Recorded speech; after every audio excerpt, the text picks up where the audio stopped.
videos about history. Like, it used to be two people that I used to get into debates with on YouTube. And two of these people, one was called Phoenician 7, which was, one was called Phoenician 7, and one was called, I forgot his name, Egyptian King. And both of these were 2-year-old centuries. So they always promoted this idea, just like the people before who came into Egypt, the French, which the French already knew that the Egyptians were black. But by the time they got there into Egypt, it was already being ruled by what? The Persians, and before that, the Assyrians. And so, every time these invaders came into Egypt, the old kingdoms will always move south. Now, this is what they're not going to tell you in history, in his story. They don't, when you always think of Egypt, ancient Kemet, I'm not even going to call it Egypt, because that's a Greek adopted name that the Greeks call it. But white people, this show you how motherfucking they know what they be doing. So they said the Egyptians gonna say it's an older kingdom called Kemet. Duh, motherfucker, that's what the first ones that built the pyramids. The Kemet. But see, they ain't gonna tell you what they're not gonna tell you, that to the south, down in what you would call today Sudan and Nubia, you had Tai-Seti. Tai-Seti outdated ancient Egypt by like 10,000 years. It predated Egypt. It's where Egypt was actually a colony. See, at one time, the Sahara Desert was a grassland, a savanna. It was a savanna due to a climatic change that I explained to y'all in a video before, that like at one time the continents, everything was different. See, this is what they're not going to tell you. This is what they already know. They call it pole reversal. Now, pole reversal happens is when the magnetic field changes polarity, and it flips the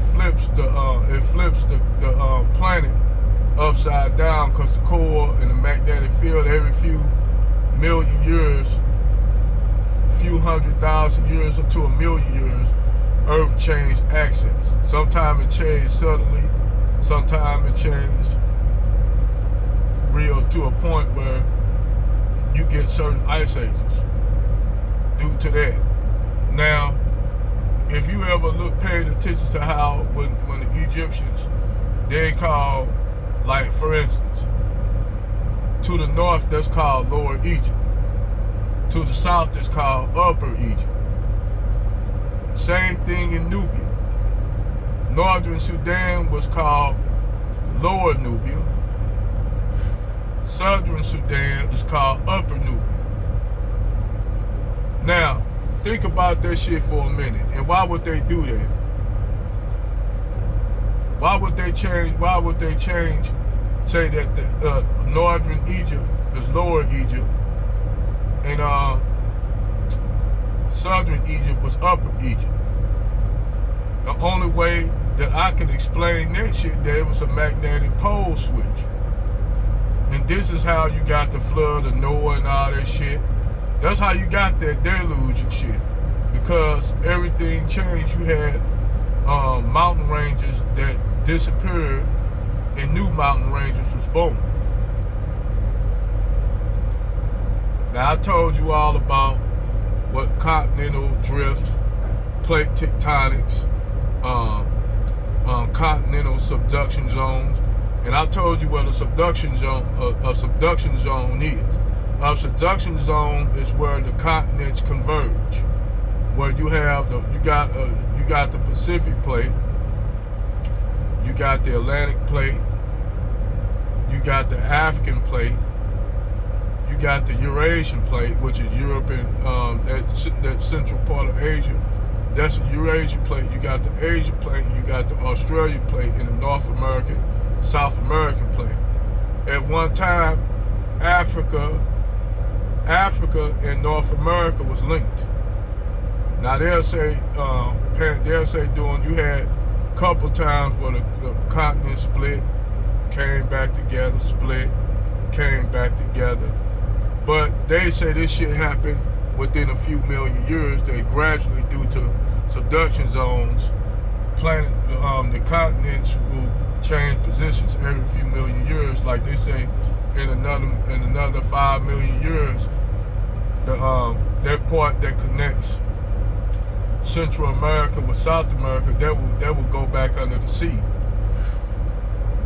And once again, Africa and South America will come back, collide again. Well, this happened many times in Earth history.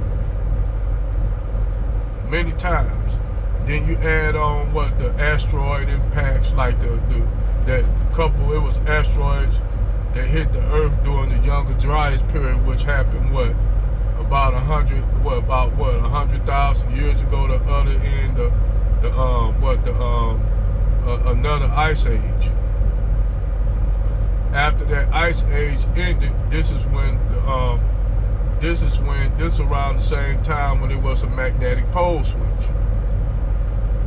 So at one time, the South Pole used to be the North Pole, and the North Pole used to be the South Pole. They ain't gonna tell y'all this shit. That's why, for instance, prime example of that, why you had the same animals that existed in Africa now, like elephants, lions, rhinos, wild horses or zebras, cheetahs, lions. You had all these animals over here during their time. Now after that happened, all the animals, all the big megafauna in the Americas died off. Why? Something dramatic had to happen to make those large animals, like you had giant bison, about damn near big as this truck. They way bigger than the bison or buffaloes you have over here now. And they had longer horns, like they had fucking like horns like a steer. But they were gigantic. You go to the Natural Museum of History, you will see these big ass, you will see mastodon, Columbian mammoth, with the Columbian mammoth was the biggest of all the pachyderms ever existed.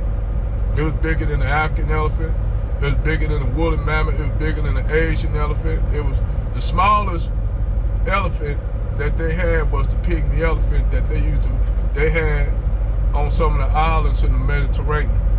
That's because some of those islands in the Mediterranean was connected to the Africa.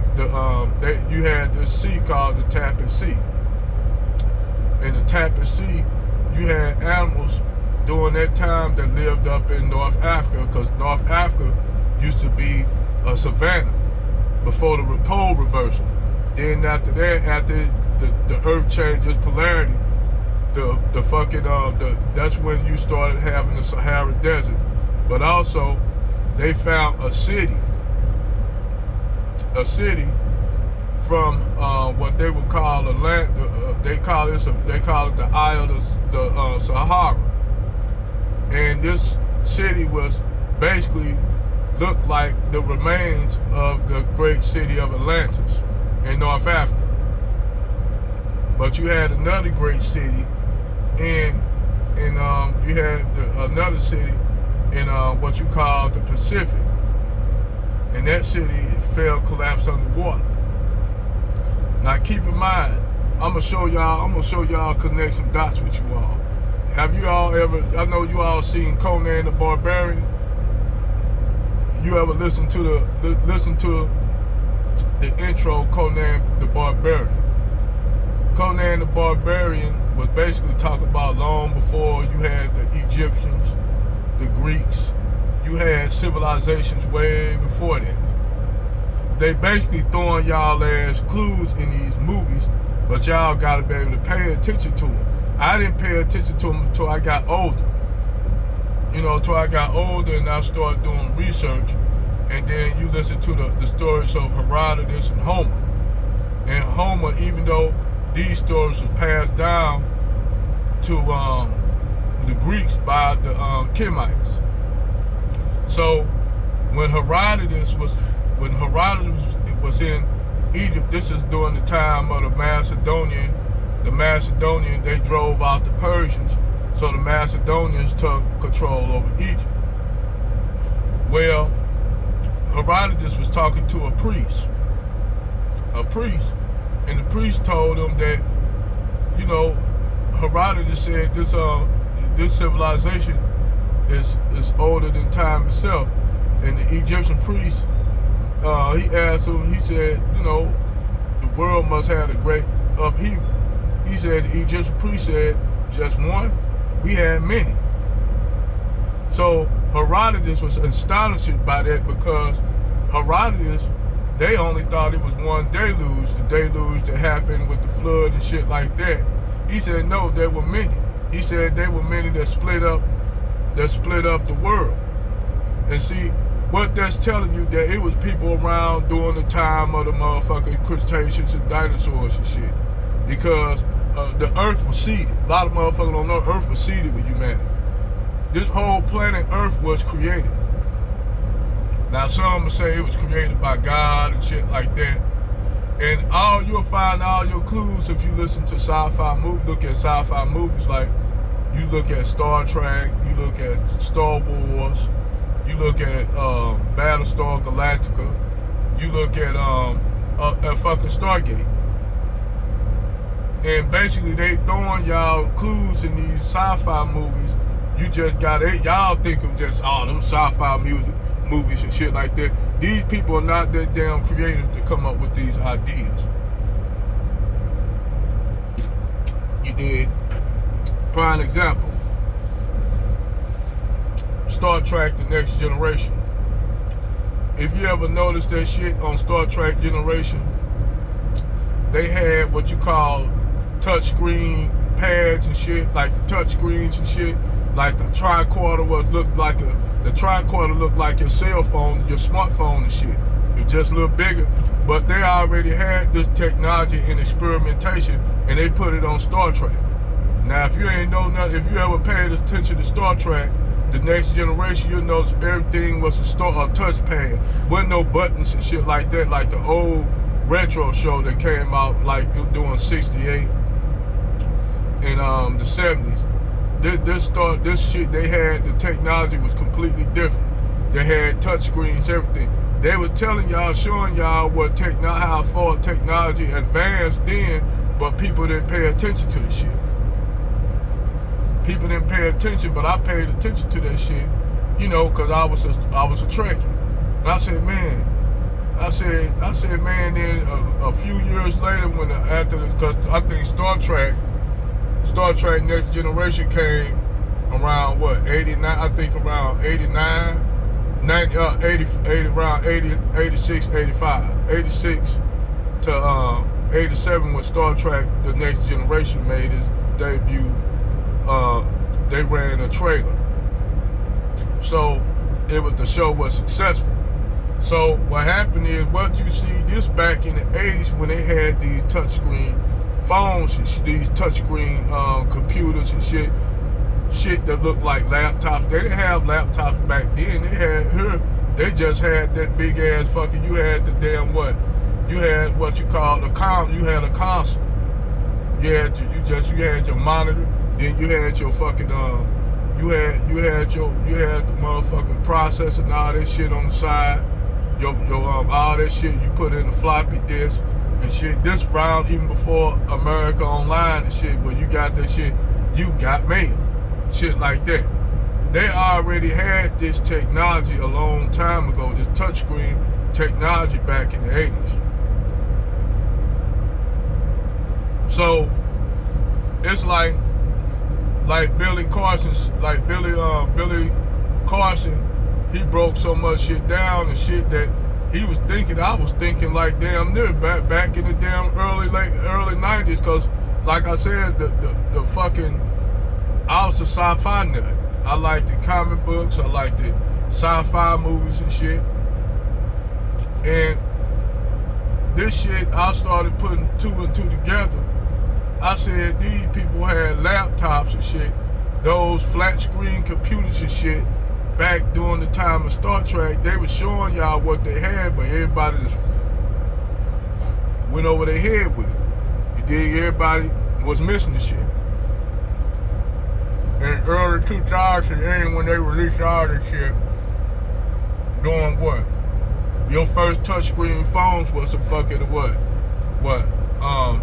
Apple.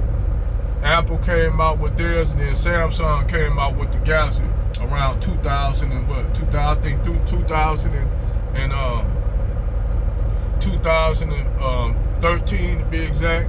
That's when you start getting. That's when the cell phone war began between Samsung and between Samsung and Apple. They had the cell phone war, see who could make the most advanced cell phone. So you had, I think, who came out with, I don't know, it was Apple that came out with the BlackBerry. I don't know, I think it was them. But anyway, all this shit they had. Then I found out this motherfucker still use Blackberries. I didn't know they said a lot of doctors and shit still use Blackberries. I don't know why. I just thought they would, use smartphones, but they still use Blackberries. I didn't know that. I thought, that's like ancient technology and shit now. But obviously, some doctors still use up-to-date Blackberries and shit. But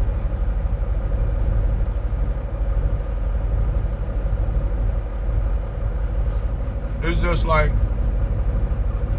a lot of this shit we got today. I always thought about, what if this shit existed before that? What if we had all this shit we got right now? Like, people try to explain how they was able to move fucking the pyramid, the big blocks that they put into all the pyramids. And they say, no way you can move those. A man could use those, pull big ass boulders that weigh hundreds of thousands of big fucking slabs of fucking limestone. There's no way you can move that like they said the Egyptians did. So they contributed to alien technology and shit. It's a mystery. But you have sites in the Americas, like down in fucking not Venezuela, I think Chile. You had a civilization that I forgot what it, not the Nazca people, but it was a whole city down there. And the way that them stones and shit was cut, and they was cut with great precision, that there's no way with the technology they had they could have done it.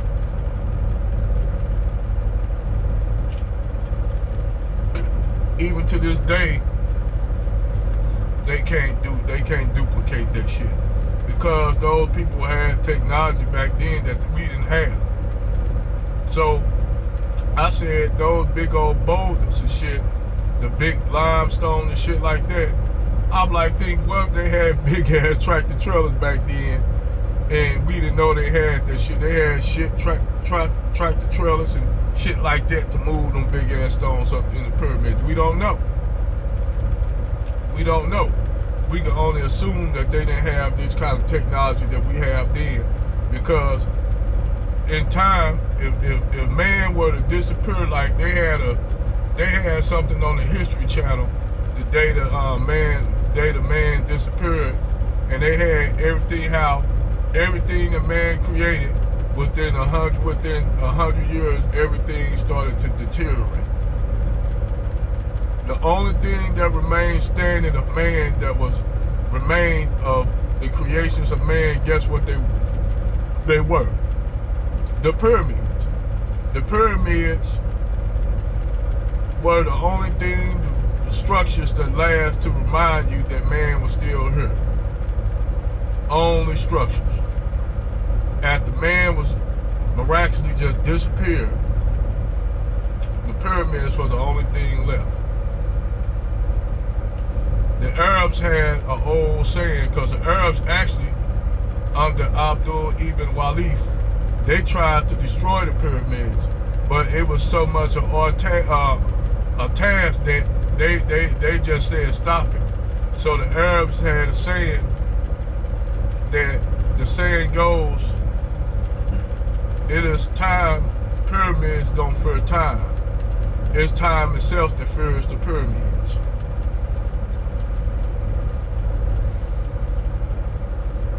So that means those structures gonna be here when everything deteriorate. All these trucks, all this shit gonna go right back into the earth from which it came.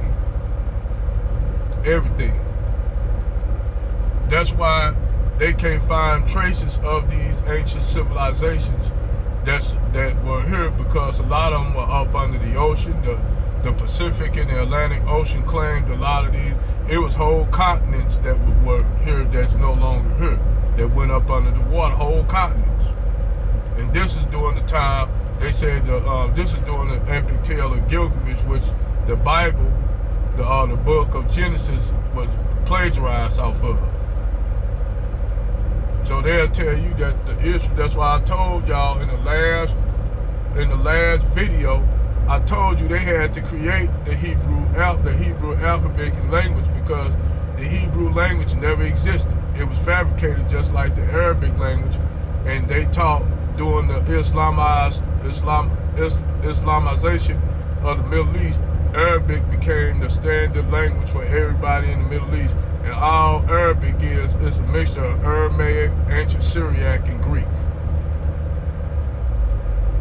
That's why the Greek language, that's why Greeks, it was a lot of Greeks that lived in the Middle East. And they ain't gonna tell y'all this shit.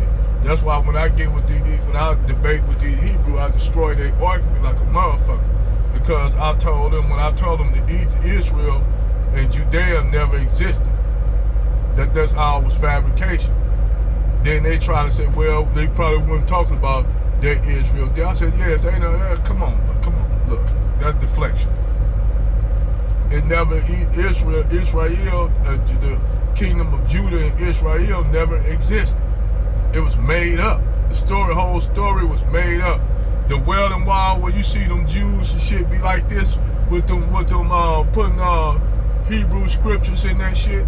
Keep in mind that I tell people who run Israel now. Those people are what you call the Ashkenazi control Israel. They are not even a Semitic group of people. Them are people that are of Turkic and Slavic origin that converted to Judaism. Anybody that have any sense will know that those people are not the what you would consider the Israel, because Israel never existed. For instance, and I know I know it sounds like I'm all over the place. I'm just breaking down history for y'all. Ashes off, pans and shit. But I'm just breaking this shit down for y'all, because they told y'all this grandiose lie to try to cover up shit. The elites know the truth, but they ain't gonna tell y'all this shit, because they want you all to believe in some foolish shit, some foolish, fickle history that's fickle as fuck. That's fickle as fuck. But one thing for certain, white people ain't been around on this planet no more than 20,000 years. Now, this ain't no slam against white people, this just reality. Why you think you got more melanated people on this planet, particularly black or Africoid looking people from Africa to the Americas, Aboriginal black Americans, to Indonesia, Malaysia, Why you think you got all these melanated people on the planet? Everywhere the British went, they said we were finding niggers everywhere. They said everywhere the British said, everywhere we went, we always see, no matter where it be the Pacific, whether it be the Indonesian, Malaysian archipelago, they were finding black people in Philippines, they were finding black people in Micronesia, Melanesia, all the way to Australia, the Polynesians, the Polynesian groups, which are the Hawaiians, the Samoans, the Maori, down in New Zealand. Then you got the Aboriginal Australians. Then you got the Tamil people of India. Then you got those islands off India called the Sentinel Islands. You got some of the oldest people on that island. Those were the first inhabitants that came into India. But then they got trapped on that island during the deluge. See what I'm saying? So these white people finding all these motherfucking black people all over the goddamn planet. This is when white people start feeling insecure about their genetics. So they had to create this whole idea that they were the dominant people because they had a recessive gene. This is why the Europeans have a problem with black people and people of color in general. That's why they wiped out the people of Tasmania. They damn near trying to wipe out the people of Australia, whether they be breeding them out, like that movie called The Rabbit Proof Fence. They've been always, these white people are lighter skinned groups, like, been always having waging war against the highly melanated people. That's why Mexicans don't like the black people, for real, because due to the Spanish. And the Spanish were ruled by who? The Spanish were ruled by the Moors that came in. You see what I'm saying? So you have, I'm gonna break something down for you. You have animals that existed, megafauna that existed in the Americas that you had in Africa, in Asia. Why all the megafauna died in the Americas, but all of the megafauna survived in Africa and Asia? Like Asia and Africa are the only places that you'll find a lot of the megafauna that still exists. Like elephants, rhinos, shit like that. Them animals been around since the Pleistocene. If you all know what the Pleistocene period is. But this Earth, this planet, is a lot older than what they telling y'all. And it was man around. Now they finding skeletal remains of black people in the Americas, and like the Kennewick man. They found the Kennewick man in Ohio, and they noticed when they found him, he had a spirit tip on in the side, and it wasn't no Clovis tip. So what they were telling you, that it was another group that came. That was that group that came across the Bering Strait. That's you see all them reservations and shit, them Native Americans. That was that group that came out of Asia. And they intermingled with, they either what they call, they conquered, killed the men off and intermarried with the women. Till you got, why you think, if you look at a lot of Native American features, why you think they features be all over the goddamn place? Because what they did was they wiped out the indigenous people, or what they did was they killed the men off and took in the women and had sex with the women. Even now, even Native Americans know this shit is all true. Like the mounds and shit.